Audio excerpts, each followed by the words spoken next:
Good Monday morning. Welcome to the Olson Advantage. I'm Dave Olson, the Olson Properties Team. Today is the second part of our series of 3 episodes around what's going on, your economy versus the overall economy, and what can you do to protect yourself and make things better. If you have not watched the first episode, I highly recommend you go back, sort your emails, see if you can find it. If not, you can go to our YouTube channel, search Olson Advantage or Phoenix, Scottsdale, Arizona Living, and please watch that one first. I think it'll make this one and the ones going forward make a lot more sense. So last time we touched about the phrase, ignorance is bliss. Well, it's not bliss. It's very costly. So we must educate ourselves and we must prevent ourselves from being vulnerable. And vulnerable, as by definition, means you're susceptible to physical, emotional, and financial attack or harm, which is a person in need of special care and support. That can't be you. You have to be durable, you have to be self-reliant, and you have to be able to sustain yourself. And we're going to talk about how we can do that in our next episode in greater depth. But right now, we're going to compare the economy, which is a mess, versus your economy. Hopefully, it's not in the same condition. So we talked about some good news. The stock market is up. All 3 of the major markets are all in good condition. Hopefully, you're benefiting from that. Unemployment is down. There's record number of jobs available. There's 7 million people sitting on the sidelines that don't want to work, that could work. Inflation is reducing. It's going to continue to be a problem as long as we continue to print money. Interest rates have normalized. Are they ever going to be in the 2s and 3s again? I wouldn't count on it. I wouldn't plan on it. If it is, it's going to be because things are really ugly again. That's why you would ever have 2 and 3% interest rates. They were too low, too long. If you missed them, it's unfortunate, but the 5s and 6s are where we live forever. Continue to care for your home. Let's talk about how housing is doing. We have 64 million people out of the 132 million total households in the country that have interest rates below 5%. That's incredibly healthy. We have the average person in the United States has $137,000 in equity. That's amazing. It's a record. We've never been in this place ever. It will solidify our housing market. It almost completely ensures that we'll ever have a crash in the near term because of the amount of equity and because of where those interest rates are. If you're benefiting from that, fantastic. You're in a good place. Continue to maintain and care for your home. Don't let it fall in any kind of disrepair. It only gets more costly later. But is it enough to ensure that you're going to be able to have a quality in your later years, your non-income producing years, to make you happy? I don't know. Only you can answer that and what that might look like. We've read some of the bad news. In the mid-70s, we had 3 workers for every 1 person on Social Security or Medicare. By 2035, we're going to have 1 worker for every 3 people that need care. Okay? And that's because people are living longer. We have a very large bubble in our population. The baby boomers, they're getting close to retirement.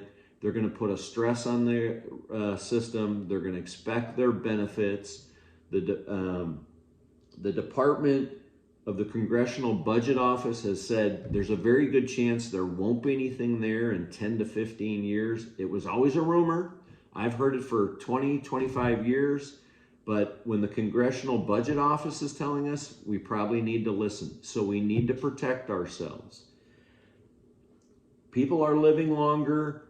They're far more active. You're going to need 10, 15, possibly 20 to 30 years worth of funds in order to live out your life and enjoy what retirement that you're going to benefit from. So you have to plan for it. So we're going to talk more about that later and some of the possibilities and the solutions. But what about your individual economy? What are things that you need to be aware of? Do you have high interest credit card debt? If you do, you need to eliminate that. It doesn't make sense to buy things on sale, load it onto a credit card, and have 20 to 25% interest kill you over a long period of time. If do your best. If you can't afford to pay for it when that bill comes, then you probably shouldn't buy it.